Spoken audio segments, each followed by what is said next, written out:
قتل کرنے کی بات کر رہے ہیں وہ آج بھی زندہ سلامت ہے, وہ ہڈا کٹا ہے, وہ اپنی نوکری ادا کر رہا ہے. اور انہوں نے کہا ہے کہ اس کا یہ نام ہے, اس کے اندر ایان علی نے اس کا ایک ڈاکومنٹڈ پروف جو ہے وہ دے دیا ہے. ایان علی نے کہا ہے کہ اس کا نام محمد سلیم ہے, وہ انسپیکٹر ہے, اور اس کے ساتھ انہوں نے اس کا ڈاکومنٹڈ پروف بھی انہوں نے ایان علی نے جاری کر دیا ہے. اور ان کا کہنا ہے کہ یہ شخص آج بھی زندہ سلامت ہے اور اپنے ڈپارٹمنٹ سے انعامات وصول کر رہا ہے. آپ نے جس شخص کے قتل کا الزام مجھ پر لگایا تھا اس شخص کا میرے کیس کے ساتھ تعلق ہی نہیں تھا, اور یہ چیز اس کی وجہ سے میں بہرحال جیل کاٹ چکی ہوں, میں سختیاں برداشت کر چکی ہوں, لیکن یہ چیز آپ کے منظور نظر جو عدالتی چیف جسٹس صاحبان یا جسٹس صاحبان تھے ان کی عدالتوں میں یہ چیز ثابت ہو چکی ہے. انہوں نے عمران خان صاحب کا مذاق اڑاتے ہوئے کہا کہ شاید آپ کو یہ ڈاکومنٹس پڑھنے اس وجہ سے نہیں آتے کہ آپ تھرڈ ڈویژن میں آپ نے پاس کی ہے اپنی تعلیم, یا آپ کسی ایڈکشن کا شکار ہیں. بہت سنگین الزام عائد کیا ہے عمران خان صاحب پر. انہوں نے کہا کہ آپ شاید کسی ایڈکشن کا شکار ہیں. انہوں نے کہا جن کا قتل ہوا تھا اس انسپیکٹر کا نام اجاز تھا, اور دور دور تک میرے کیس کے ساتھ اس شخص کا کوئی تعلق نہیں تھا, اور یہی بات ہائی کورٹ میں ثابت ہو چکی ہے. 1 سال تک بشمول آپ کے دوست چودھری نثار پہچانتے تھے کہ مرحوم میرے کیس سے متعلقہ نہیں تھے اور ڈکیتی میں قتل ہوئے. 1 سال بعد جب میں سب مقدمات جیت گئی تو ان کے قتل کا الزام مجھ پر ڈال دیا گیا, اور اوپر سے دہشت گردی کی کئی دفعات بھی لگائی گئیں. میں نے یہ مقدمہ سیشن کورٹ, انسداد دہشت گردی court, high court, supreme court میں لڑا اور جیتا. ہر جگہ یہ ثابت ہوا کہ میں اس کیس میں ملزمہ بھی نہیں تھی. بالآخر مجھے سپریم کورٹ نے اس مقدمے میں آزاد کیا, اور اس بینچ میں کون تھا؟ میں جیسے پہلے بیان کر چکا ہوں, جسٹس ثاقب نثار, جسٹس عظمت سعید, جن کی آپ آج تک تعریف کرتے ہیں, بلکہ عمران خان صاحب نے چند دن پہلے ثاقب نثار صاحب سے ملاقات بھی کی اور ان سے آج بھی قانونی مشورے حاصل کرتے ہیں. سپریم کورٹ تک میرے بری ہونے کے بعد اگر آپ کے شکی دماغ میں خلل تھا تو اپنے 4 سالہ منحوس دور میں ری انویسٹیگیٹ کرتے یا اپیل کرتے بطور وزیر اعظم تو 4 سال آصف علی زرداری, نواز مریم بلاول یا مجھے قانون کچھ نہیں کہہ سکے. تو پھر آپ یہ سب ہتھ کنڈے اپنی مشہوری اور TRP حاصل کرنے کے لیے یہ ہتھ کنڈے استعمال کر رہے ہیں. جو کچھ میں نے ان جھوٹے مقدمات میں فیس کیا, ایان علی کے مطابق اسے ہائی کورٹ نے انپریسیڈنٹ وکٹمائزیشن اور نیشنل ٹریجڈی کہا ہے. آپ میں شرم ہوتی ہے ایان علی کے مطابق تو ان جھوٹوں کو پھر سے پھیلانے میں آپ شرم محسوس کرتے, مگر آپ میں شرم ہوتی تو آپ یوں کرتے. ہمیں کیسے پتا چلا کہ سپورٹس کوٹا پر ایکسپورٹ جانے والے کا کیلیبر کیا ہوتا ہے؟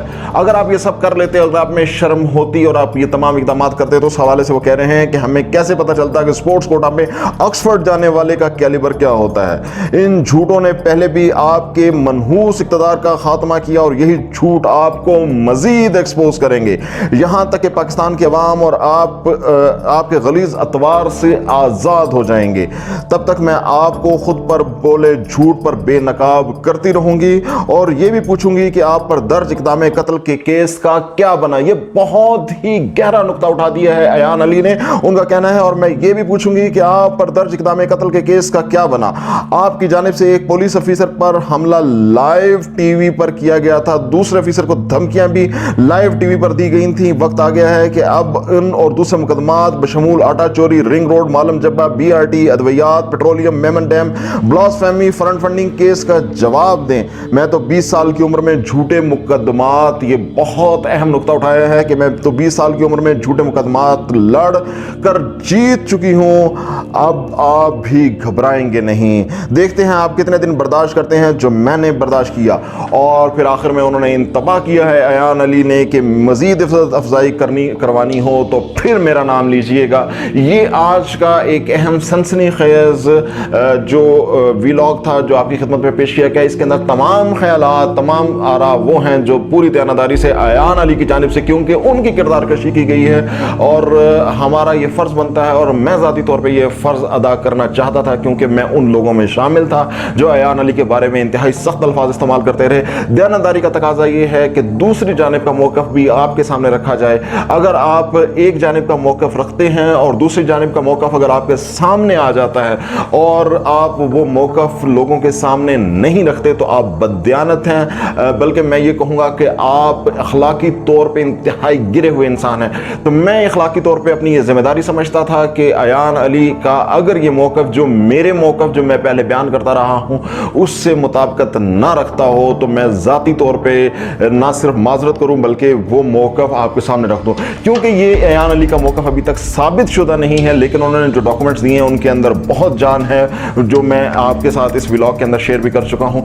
اگر اس کے اندر کوئی غلط بیانی کی گئی ہے تو عمران خان صاحب کے پاس تمام ریسورسز تمام وسائل موجود ہیں, بالخصوص اسلام آباد ہائی کورٹ تو ان کو بہت زیادہ ریلیف دے رہی ہے, ان کو جانا چاہیے اور فوری طور پہ ایان علی کے خلاف غلط بیانی یا جھوٹ یا اس حوالے سے مقدمہ دائر کروانا چاہیے کہ ایان علی ان کے بارے میں جو ان کے پر الزامات ہیں اس سے بچنے اور نکلنے کے لیے ایک غلط رستہ استعمال کر رہی ہیں. اپنا اور گرد و نواح کے دوستوں کا بہت خیال رکھیے گا. اللہ نگہبان.